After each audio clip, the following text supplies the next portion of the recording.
Queridos irmãos e irmãs, meu cordial boa noite. É uma alegria poder estar com vocês de novo, compartilhando da mesa, da palavra e do culto. Queridos, hoje nós vamos meditar na palavra do Senhor, que se encontra no Novo Testamento, no livro de Atos dos Apóstolos, capítulo de número 1, os versículos de 6 a 8. Versículos bastante conhecidos, mas que hoje nos servirão também para meditar sobre alguns aspectos da nossa vida prática com Deus. Atos dos Apóstolos, capítulo de número 1, os versículos de 6 a 8.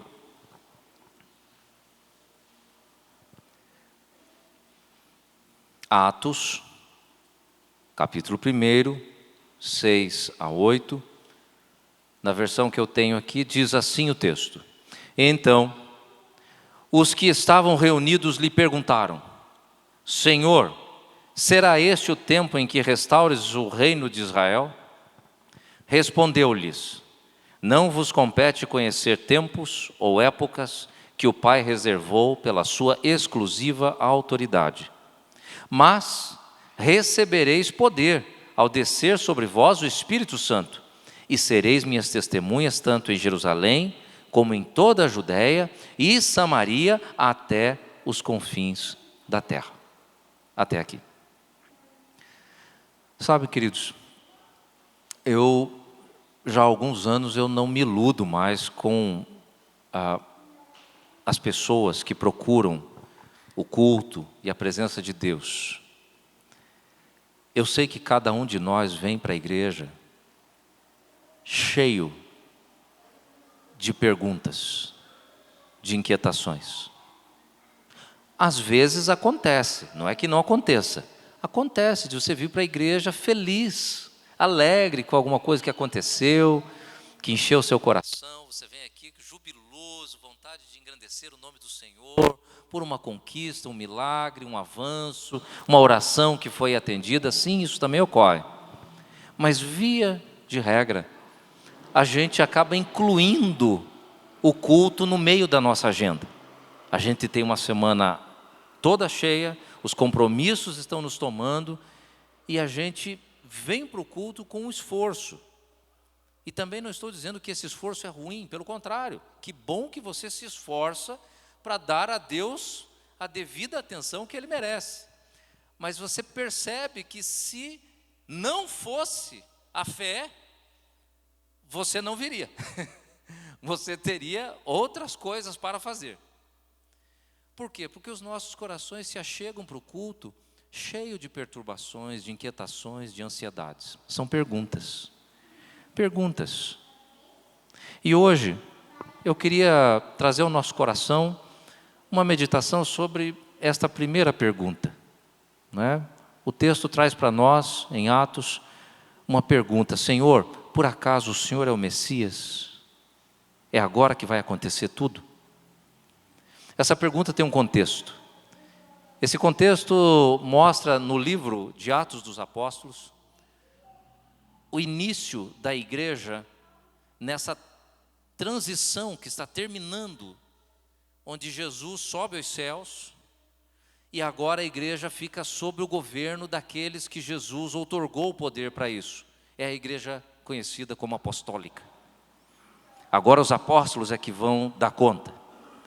Agora não tem mais o mestre a todo tempo para perguntar. É semelhante à sua saída da universidade. Agora é só com você. Né? Agora não dá para chegar quinta-feira na aula do professor e fazer a pergunta, porque não tem mais aula. Agora é com você. Os apóstolos estão nesse momento de transição. Então, todo momento novo traz perguntas. Por exemplo, se você for trabalhar em um local novo, por mais que você seja uma pessoa experiente, uma pessoa vivida, uma pessoa capacitada, com uma excelente formação, tem algumas perguntas que você fará, porque é o início, faz parte, é típico, é natural que essas perguntas surjam. Por exemplo, ao entrar na sua empresa, uma pergunta elementar que vai surgir: que não tem nada a ver com técnica, com conhecimento, com currículo, você vai perguntar para alguém invariavelmente, inexoravelmente, onde é o banheiro. Você vai trabalhar ali, você precisa dessa informação, querido. É muito importante. Ou seja, o início das caminhadas, ele gera perguntas, porque é novo, envolve a mudança. E a mudança gera questionamentos, porque a mudança faz com que você se afaste do ambiente familiar e agora você tenha que descobrir um novo ambiente. É o que está acontecendo no primeiro capítulo de Atos. E assim os seus primeiros capítulos. Há uma transição. Jesus está encerrando o tempo da sua missão física entre nós, está passando a bola para aqueles que ele comissionou, treinou, pelos quais viveu, morreu, e agora, na hora de fazer, de botar a mão na massa, algumas perguntas surgem. Quem já lidou com receita sabe bem o sentido dessa expressão, botar a mão na massa. Você pode ler a receita, só que na hora de fazer, algumas perguntas virão. Tanto de fermento. Qual fermento? Qual fermento? Tem alguns tipos de fermento. Não é qualquer fermento. Não está escrito na receita. É a receita, mas ela não traz essa informação. Você precisa saber que tipo de fermento que é esse. Por quê? Porque é a primeira vez que você vai fazer essa receita. Você sempre desfrutou dela. Você viu alguém fazendo e parecia muito fácil. Mas na hora de você fazer, você percebe que você não tem todas as informações. Isso é muito típico, queridos, da existência humana. A existência humana é composta por fases. E as fases humanas trazem perguntas. Então agora, eu sou uma menina, eu estou aí com meus 14, 15 anos, e aconteceu algo na minha vida que nunca aconteceu. Minha mãe me falou desse algo várias vezes. Minha avó me explicou sobre isso várias vezes. Eu escuto as mulheres adultas falando sobre isso, mas é a primeira vez que aconteceu isso comigo. O que fazer? Como proceder? Que produtos usar? Que marca usar? Eu não sei, é novo. Você casou-se, animado, feliz, casamento novo, fogo, queimando tudo ali, que é uma beleza.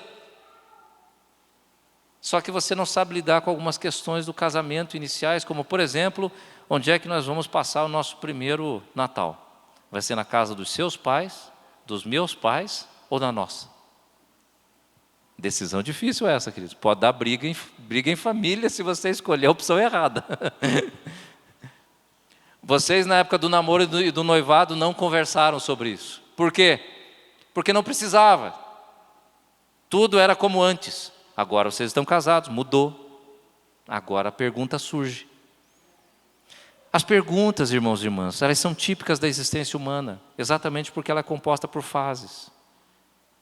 Eu amo minha esposa, mas chegou o primeiro filho. E agora você vai ter que lidar com questões que você não lidava antes. Alguém pode dizer que a filosofia é que trouxe essas perguntas importantes sobre a existência.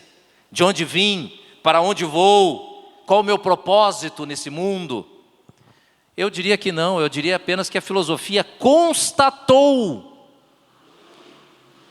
que o ser humano faz essas perguntas. É natural. Quem sou eu? Para que eu existo? Tem vida após a morte? São perguntas existenciais. As perguntas, queridos, elas revelam a necessidade de uma resposta. A pergunta revela que você está num estado de cruzamento, uma bifurcação, onde você tem um ou dois ou mais caminhos e você não sabe qual tomar.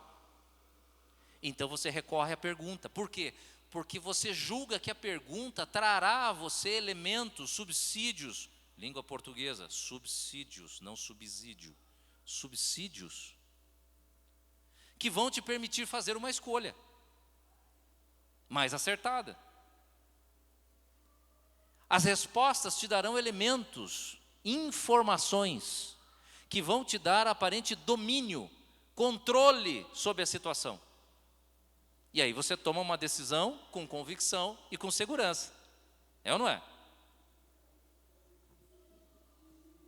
Mike, pega esse copo. Olho para a mesa e digo, qual deles? O da ponta. Qual ponta? A de lá. Ah, ok.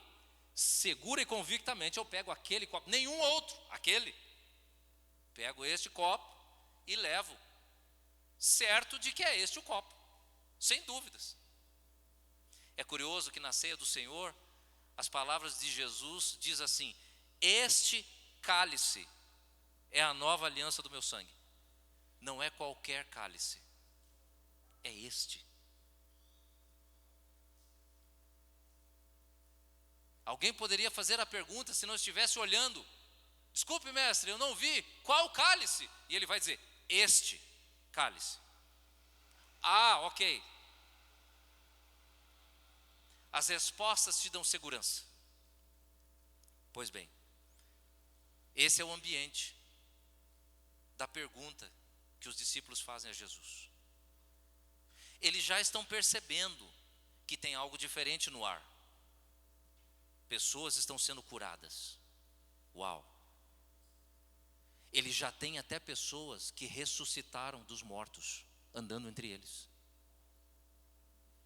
Uau! Eles estão ouvindo pessoas relatando sobre o que aconteceu nas suas vidas. Cegos estão vendo. Uma multidão foi alimentada mais de uma vez, com poucos pães e poucos peixes. Uma menina romana foi curada, gentia. Os indícios estão apontando para uma realidade nova que está irrompendo a história do povo, a sua religião, sua prática judaica, e tem algo novo acontecendo e as pessoas não sabem direito como é que isso funciona.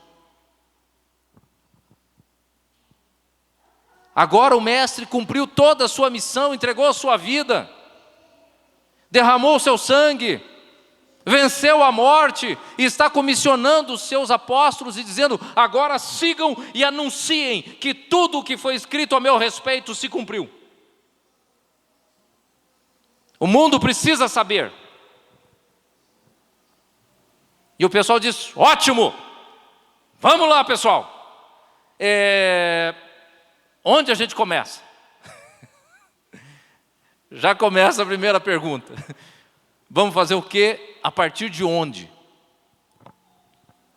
Então percebam que, a despeito dessa pergunta ser legítima, das perguntas serem honestas, não há mal nenhum em fazer perguntas. Mas eu quero que vocês percebam que as perguntas revelam um estado. É um estado de insegurança, de incerteza. A pergunta manifesta uma encruzilhada. Você tem dúvidas. Não à toa a palavra de Deus, em dada altura, vai nos dizer, e tenham compaixão daqueles que têm dúvida. Salvai-os.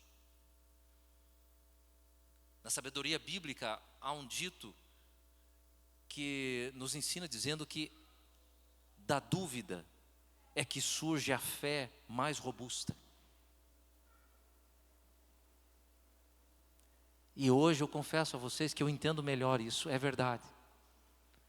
Quando uma dúvida te incomoda, aquilo não entra na sua cabeça, não encaixa, não te dá paz. No dia que você resolve aquilo, meu amigo, é uma convicção que toma você.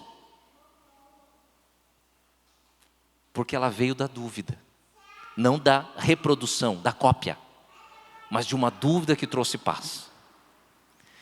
Então, queridos, nesse primeiro versículo, vocês vão encontrar que a pergunta que está sendo feita, a princípio, é uma pergunta simples.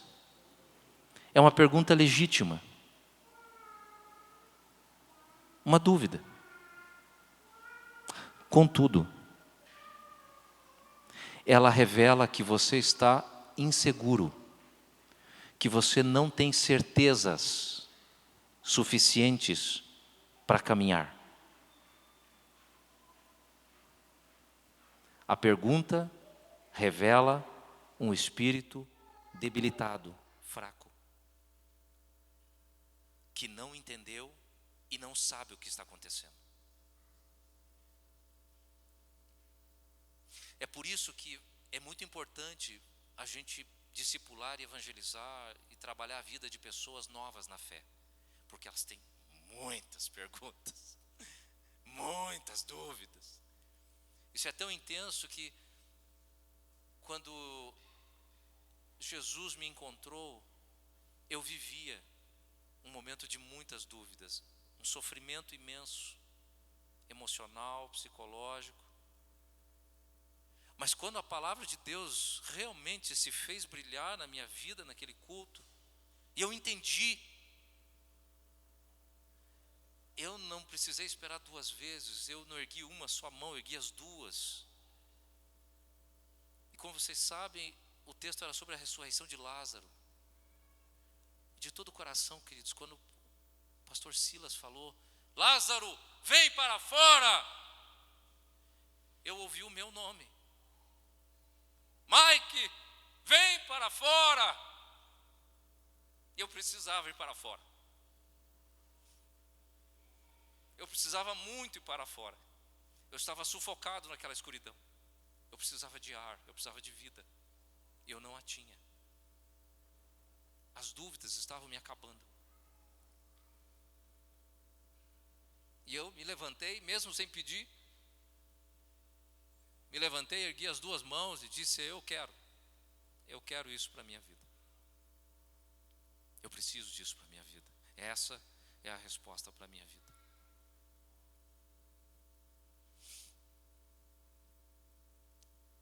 Apesar das perguntas serem legítimas e trazerem para nós essa insegurança, reparem vocês que Jesus, no versículo seguinte, dá uma resposta. Só que a resposta é interessantíssima, porque Jesus é menino bom, menino simples do interior, né? Bem educado, Maria e José, gente fina pra caramba, teve uma excelente educação, menino humilde. Um rapaz muito bem educado, além de tudo traz a herança do céu, uma classe celestial, uma nobreza toda especial. E Jesus, ao ouvir essa pergunta, essa inquietação, Senhor, estamos percebendo que talvez seja o Senhor. É agora que vai acontecer? Conta pra gente, é agora? Podemos ir com os dois pés no peito, agora a coisa vai funcionar?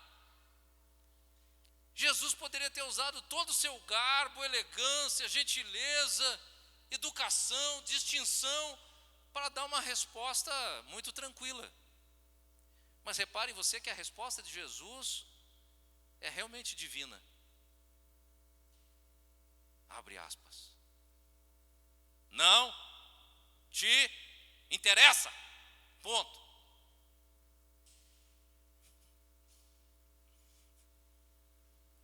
Não te interessa. Não é da sua conta.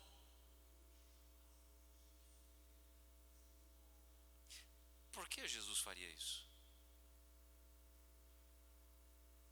Por que ele só não diz não? Não é. Ou sim, é.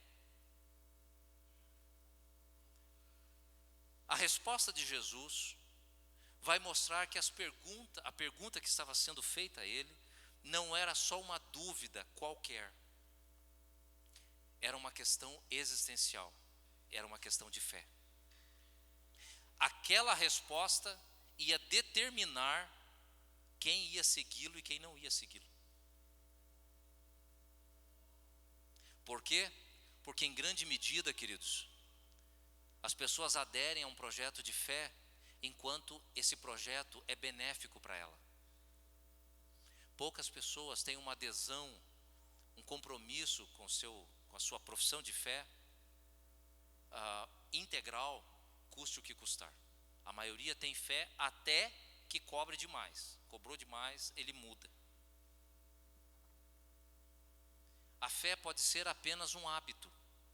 Conversando ainda com o reverendo Gabriel, pastor na Espanha, presidente da igreja da Espanha. E ele contando sobre a realidade lá, que é comum em outros países também. É quando o cristianismo vira cultura. E ele não é mais vida.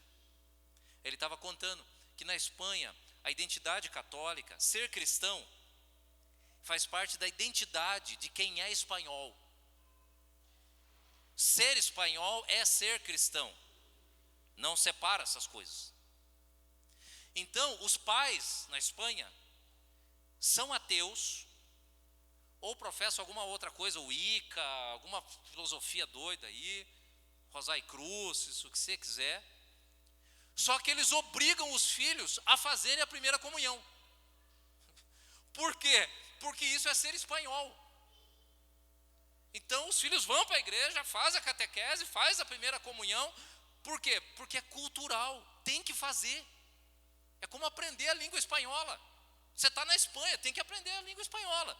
Você está na Espanha, nasceu na Espanha, você tem que ser cristão. Só que os atos cristãos não têm relação com a vida. Eles são apenas uma marca, uma distinção de comportamento que não é a expressão de uma vida de fé. Não tem a ver com crença. Tem a ver com reproduzir o modelo. Apenas isso. É trágico. Jesus sabe que a resposta dele não vai dar aos seus discípulos o que eles querem. Porque Jesus não dará a resposta que traz sossego, que traz segurança. Por que não? Sabe, queridos, se você olhar para a palavra de Deus, você vai reparar em um episódio bem conhecido, quando Jesus acalma a tempestade. Os estudiosos aí um pouco mais da língua antiga, do grego, vai perceber que os comentaristas fazem uma observação às palavras de Jesus, porque havia uma tempestade, ventos furiosos, ondas grandes no mar da Galileia, e aí você pensa, uai, qual o problema com o vento, tchê? Qual o problema com o mar? O mar faz onda, qual que é o problema? Isso é natural. Só que os estudiosos percebem que Jesus usa expressões naquela hora que ele só usa para repreensão de hostes malignas, para exorcismo, quando ele expulsa demônios. Quando Jesus se levanta no barco e diz, cala-te e emudece, essa expressão na língua é a expressão que Jesus usa para libertar pessoas de espíritos malignos. Ou seja, o que aparenta ser algo natural, não é tão natural assim. E Jesus sabe disso. Jesus sabe quando o nosso comportamento pode aparentar naturalidade, mas o que Ele quer é outra coisa. Fiquei sabendo agora, dias atrás, aí assistindo alguém, casualmente, não conheço, caiu ali na sequência de notícias que eu recebi, mas uma mulher muito distinta, parece, que dá treinamento para mulheres cristãs, relatando que o pastor de uma grande igreja em São Paulo a procurou porque ele não sabe mais o que fazer. Eles começaram com o ministério de casais, o trabalho foi andando, foi crescendo, foram dando várias coisas novas aí, foi enchendo de gente, só que daí eles começaram assim a fazer encontros em hotéis, em espaços melhores, maiores, mais agradáveis, né, com mais opções de entretenimento, de lazer, até que nos últimos 4 anos eles estavam fazendo encontros em resorts. Uau, show de bola, muito bem. Só que o pastor teve que parar com encontros de casais. Por qual motivo? Por causa da roupa das mulheres.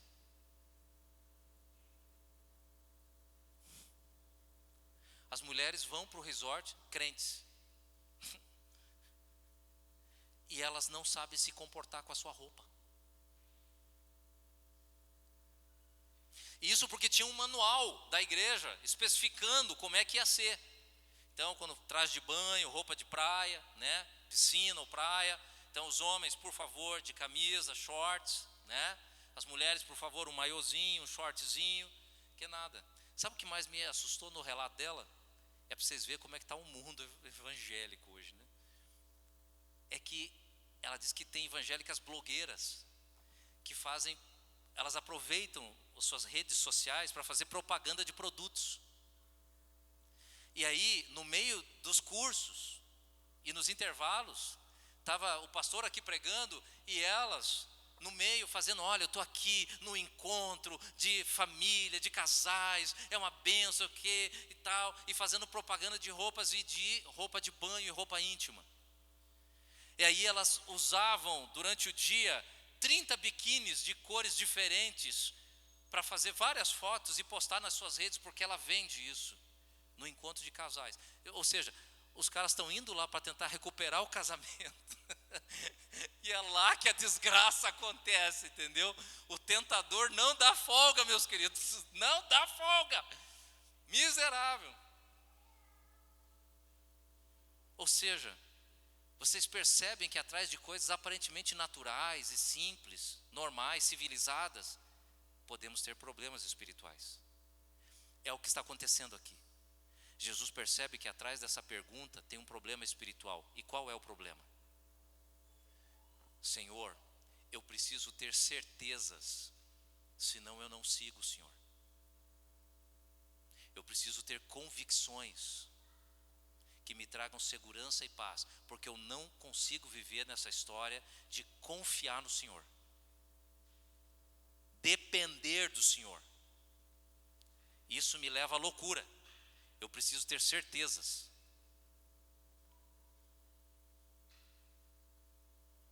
E é nessa hora que a pergunta de Jesus é dura. A resposta de Jesus é dura. Não te interessa. Ou você confia em mim, ou não confia. Ou você acredita em quem eu sou, ou não acredita. Simples assim. Jesus reforça a ideia de que você tem que aprender a depender do Senhor, confiando nele. É um convite à fé. A fé. É curioso porque num dado milagre, Jesus fala com o alvo do seu milagre, aquele homem, e ele diz assim: se você souber quem te fez isso, e que ele é o Filho de Deus, você acredita nele? E qual é a resposta do homem? Diga-me quem é, e eu acredito.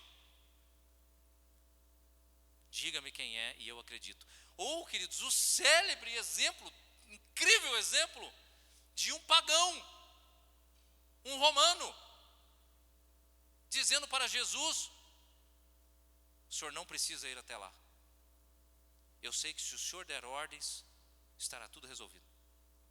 Qual é a resposta de Jesus para ele?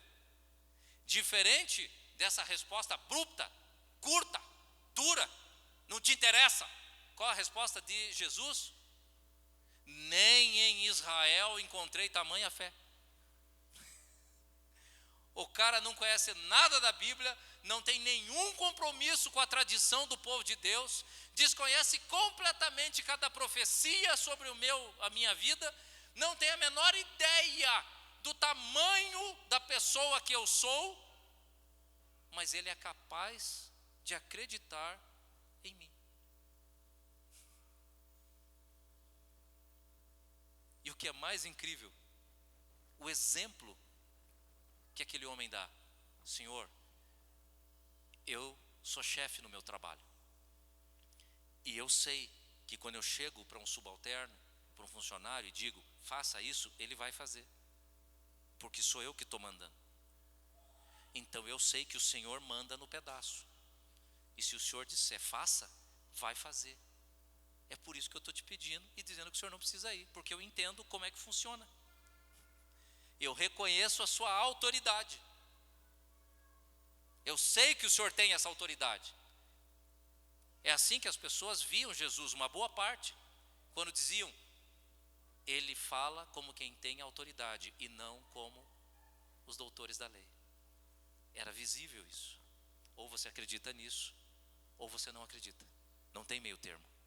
Por isso, queridos, se num primeiro momento essa pergunta revela insegurança e a tua necessidade de controle, aquela necessidade lá do Éden, de querer saber das coisas, de querer ser Deus, a resposta de Jesus demonstra que você precisa crer em Deus. A palavra de Deus nos alerta, queridos, que o mais importante é crer. Crer. Crer em Deus. É a crença em Deus que é imputado como justiça, queridos. Não é ser pastor, não é ser jubilado como pastor, não são anos de emerência no presbiterato, não é plantar a igreja, não é sustentar 50 missões, não é nascer na igreja e morrer na igreja, nada disso. O que te justifica é crer que Ele diz quem é, crer que Ele fará o que Ele disse que fará, e crer que as Escrituras falavam dele.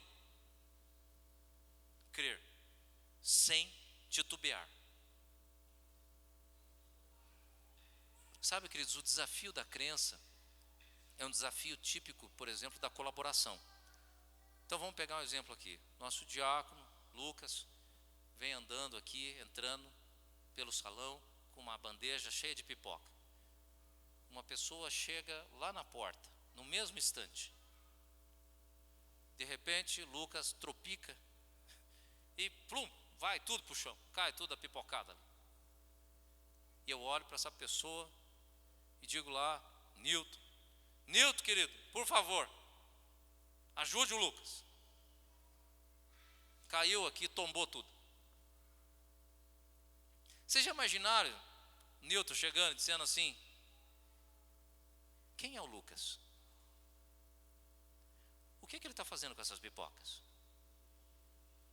Para quem são essas pipocas?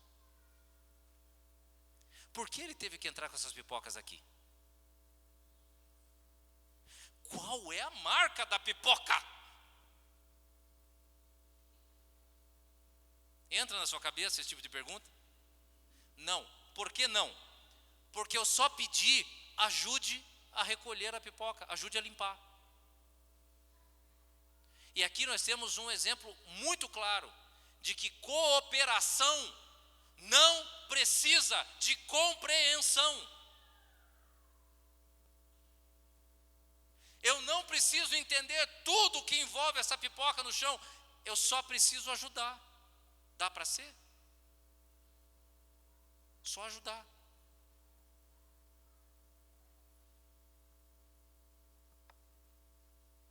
O problema é que o nosso mundo está pedindo sempre respostas para eles serem convencidos. Jesus está pedindo fé. Creiam em Deus, creiam também em mim. O texto segue explicando então que não nos compete saber certas coisas, não mesmo. Em outra passagem, Jesus vai olhar para os discípulos e vai dizer assim: eu tenho muita coisa para dizer para vocês, mas no momento vocês não podem suportar. Não é hora. Queridos, viver com Deus é viver na dependência de Deus, sabendo que Ele sabe o que está fazendo. Por Deus do céu, há poucos meses atrás, eu e Marissa viajando, sabendo o que estamos fazendo, sabendo por que viajamos, sabendo por que estávamos na estrada naquele horário, sabendo por que era aquela estrada e não outra. Eu escolhi o trajeto e sei os motivos pelos quais eu escolhi aquele trajeto e não outro. Marissa é habilitada, não comprou a carteira, dirige bem, eu tenho plena confiança nela.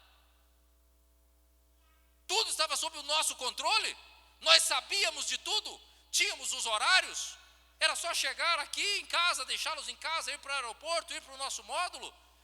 Sabemos quem somos, servimos ao Senhor, estamos nos preparando para o Senhor. Nós tínhamos todas as informações possíveis para nos dar segurança, tranquilidade, paz, convicção do que estávamos fazendo. Pois bem, mesmo estando no assento do condutor, mesmo estando com as mãos no volante, o nosso acidente mostrou que nós não sabemos de todas as coisas e que nós não temos o controle de nada. Mas outra pessoa tem todo o controle. E é por isso que hoje eu posso pregar para você, meu irmão, minha irmã, porque alguém tem o controle. A vida de fé é uma vida de dependência. É por isso que Jesus diz que se você não se tornar como uma criança, você jamais entrará no reino dos céus. Como é que suas filhas fazem? Elas só vão para o teu braço.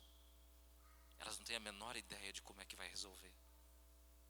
Mas elas sabem que o que quer que aconteça, terá que ter você perto delas. É isso que importa.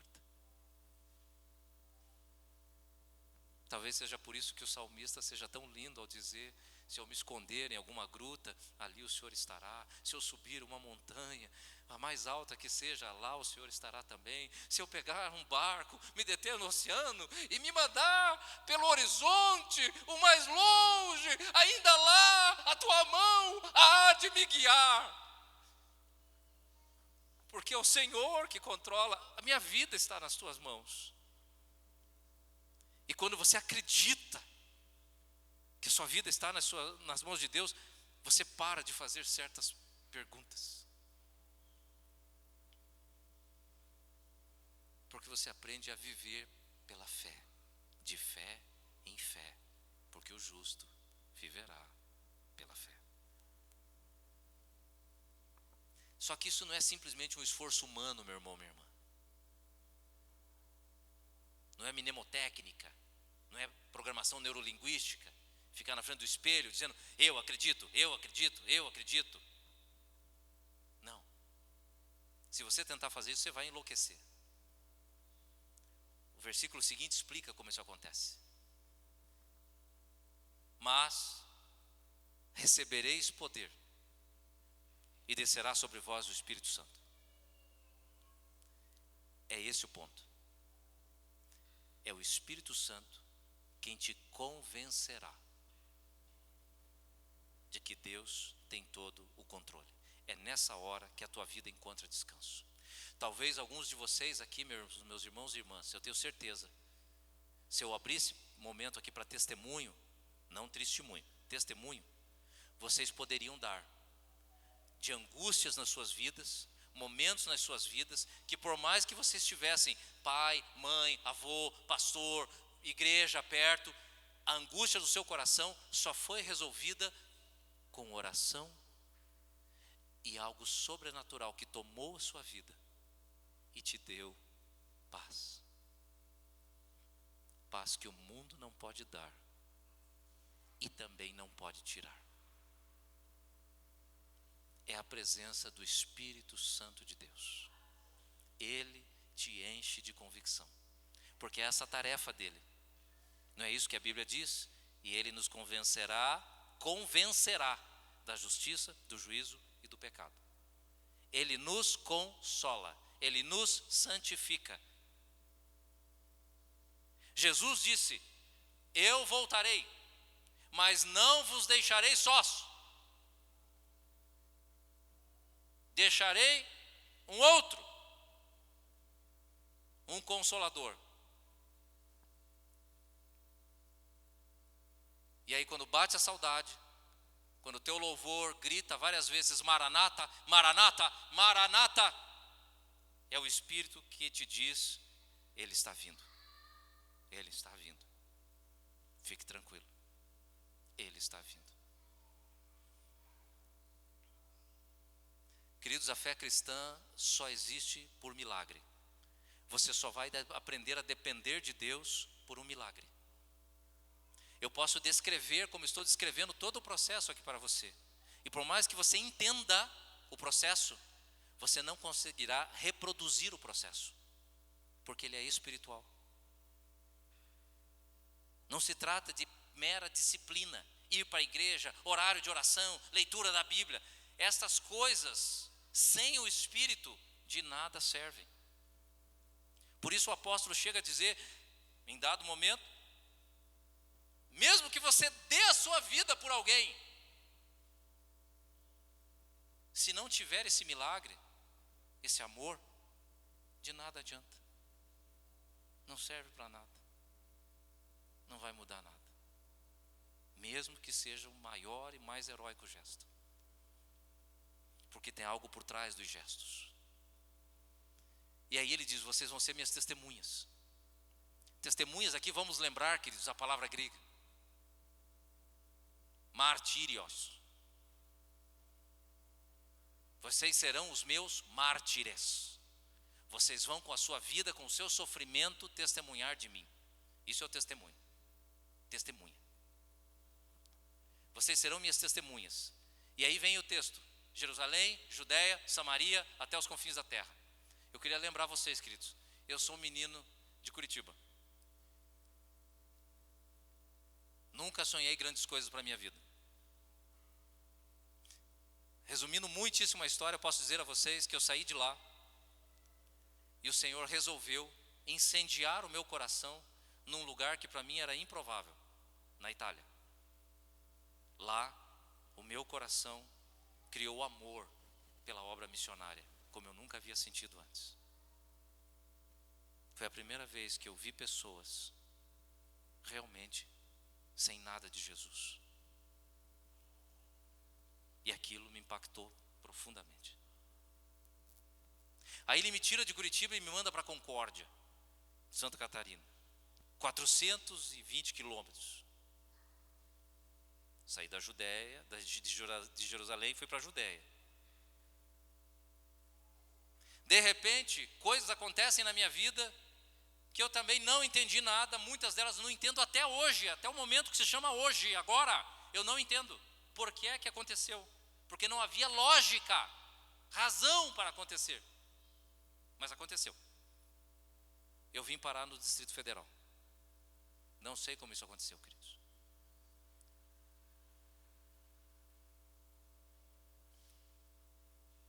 Fui para Samaria. Saí de Curitiba, 420 quilômetros para Concórdia. Depois, 1.400 quilômetros de Curitiba ao DF.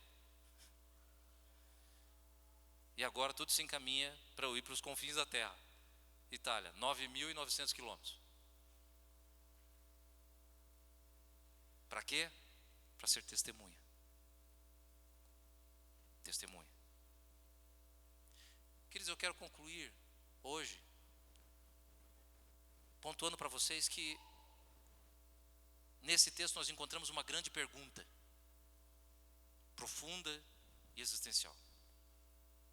Nós encontramos nessa passagem também uma grande resposta. Não te interessa. Também encontramos nesse texto uma grande mudança. A conversão. Crer no Senhor Jesus. E encontramos uma grande comissão como resposta a essa grande mudança. Uma grande pergunta, uma grande resposta, uma grande mudança e uma grande missão. Jesus é o exemplo encarnado disso. De quem abriu mão do controle para viver sob o controle do Pai. Filipenses capítulo 2. Jesus é o exemplo de quem prefere ficar com a palavra do Pai. Está escrito, mas também está escrito.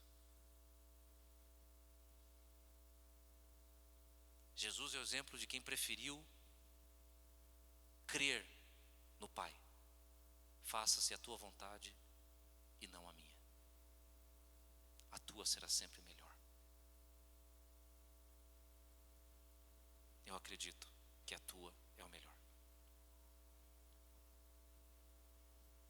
E cumpre a missão de alcançar pessoas, e ele alcançou judeus e gentios. E iniciou todo o caminho para que chegasse até o Lago Azul 2000 anos depois. Estamos aqui por causa dele. Queridos, eu não sei quais são as perguntas que têm afligido o seu coração. Eu sei que são muitas.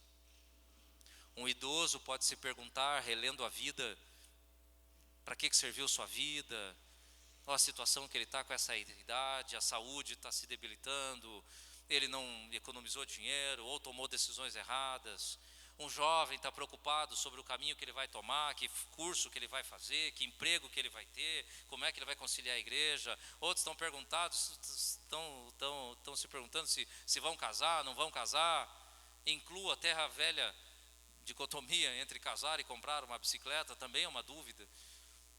Você pode ter perguntas sobre o seu trabalho, se você deve deixar o seu trabalho. Você deve deixar, talvez, as condições que você tem empregado na sua vida, na sua existência, para rever por que é que você tem seguido Jesus. Eu quero concluir com vocês com as palavras de uma missionária muito maravilhosa. Ela é uma missionária americana, acabou se naturalizando colombiana por conta das suas missões, a Sophie Miller. E uma das coisas que marcam a história dela, e são muitas, a biografia dela é muito linda, mas a frase que sempre citam, e citam com razão, e que eu trago à nossa lembrança agora, a frase da missionária Sophie Miller é muito simples. Ela diz assim: eu jamais tive um chamado. Preste atenção no que ela quer dizer. Ela não está negando a doutrina. Eu jamais tive um chamado. Eu li uma ordem e obedeci. Só isso. Lembra do exemplo que eu dei? Newton, ajuda o Lucas a limpar. Só isso. Queridos, eu não sei como Deus vai sustentar minha família na Itália. Eu não tenho a menor ideia de como isso vai acontecer. Eu só sei de uma coisa: até aqui o Senhor tem nos sustentado. Eu queria que você hoje participasse da ceia com fé. Fé em quem a instituiu. Fé na verdade de que Ele voltará. Fé na certeza de que a sua vida está em excelentes mãos. Fé de que você não precisa conhecer todas as coisas. Ele conhece por você. Terminamos a nossa meditação lembrando da fé. Fé é igual a um avião. Foi feito para voar, para viver nos ares. Avião anda na rua ou não? Claro que anda. Oi, sou. Claro que anda. Senão é um foguete, né?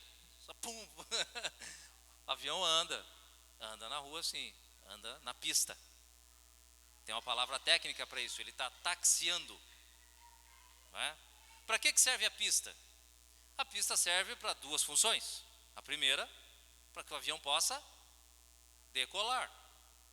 E a segunda, para que ele possa pousar. Ok? Mas qual é o objetivo do avião? É voar. Portanto, queridos, vocês vão perceber que quanto mais vocês caminharem na vida com Jesus, quanto mais comunhão você tiver com Jesus, e mais você buscar do Espírito, você perceberá que você terá menos controle da sua vida. E incrivelmente você vai encontrar mais paz. É uma loucura, mas é verdade. Porque você vai aprender que na vida com Deus não existirão respostas para todas as perguntas. Tem uma porção de pessoas que estão procurando igrejas presbiterianas porque estão achando que aqui a nossa doutrina, a nossa teologia pode responder às perguntas. Queridos, confio na nossa teologia, gosto da nossa doutrina, ela me ajudou demais no início da minha caminhada. Mas acredite, Apesar de existir um aspecto lógico, racional, intelectual na fé cristã, a fé cristã, queridos, ela transcende a isso. Ela é vivida na dependência e na certeza daquilo que não se vê e das coisas que não aconteceram. Não é essa a definição de fé, os hebreus? Você vai viver a sua vida num momento em que você não terá explicações lógicas do porquê você está passando pelo que você está passando. A destruição do seu lar. Sua saúde que debilitou de uma maneira muito rápida, sem explicação. Seu filho cresceu na igreja, recitava os versículos aqui, foi presidente de UCP e hoje abomina a igreja. Sua filha maravilhosa andava pela igreja e hoje assumiu sua homossexualidade. Seu trabalho honrado, de repente por uma moça que resolveu se prostituir com a chefia e a chefia se prostituir com ela, tudo que você construiu naquela empresa sumiu, te mandaram embora de uma hora para outra. E você não entende o que está acontecendo. Aquela notícia do câncer, você não entende por que está acontecendo. E você vai perceber que a vida cristã, quanto mais madura você for, mais você terá que ter fé. Senão você não vai vivê-la. Porque você vai continuar fazendo perguntas. Por que, Senhor? Por que, Senhor? Até quando, Senhor? Por que essa pessoa malvada triunfou sobre mim? Não tem resposta. Ou melhor, não te interessa. Você vai continuar acreditando em mim apesar disso ou não? É essa a pergunta. Você precisa entender o que eu estou fazendo para confiar em mim? Se você precisa, então você precisa de controle.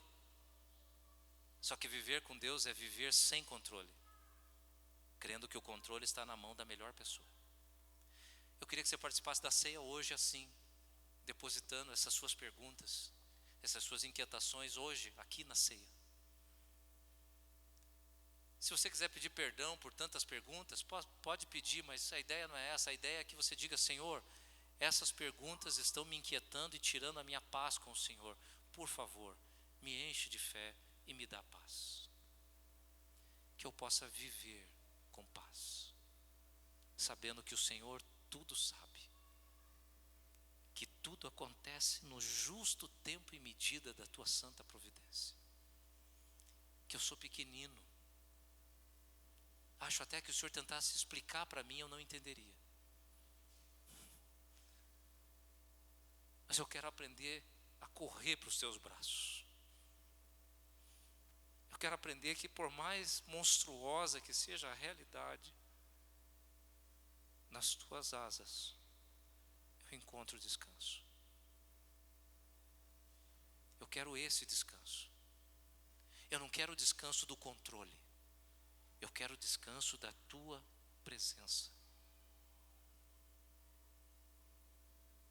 A música antiga já canta: eu só quero estar onde estás, onde tudo é diferente. Ver a tua face e o adorar. Junto a ti eu quero estar. Ele é meu bem maior. Ele é minha fortaleza, é a minha alegria. Outro bem não possuo, senão a ti somente. Pai de amor, pedimos que nessa hora o Senhor abençoe nossas vidas, abençoe esses elementos usados para seguir as instruções de Jesus, para que fizéssemos assim até que Ele venha. Abençoa pão e vinho para que sejam materiais usados pelo Senhor através da ceia, a fim de que as bênçãos espirituais venham até os nossos corações e mentes.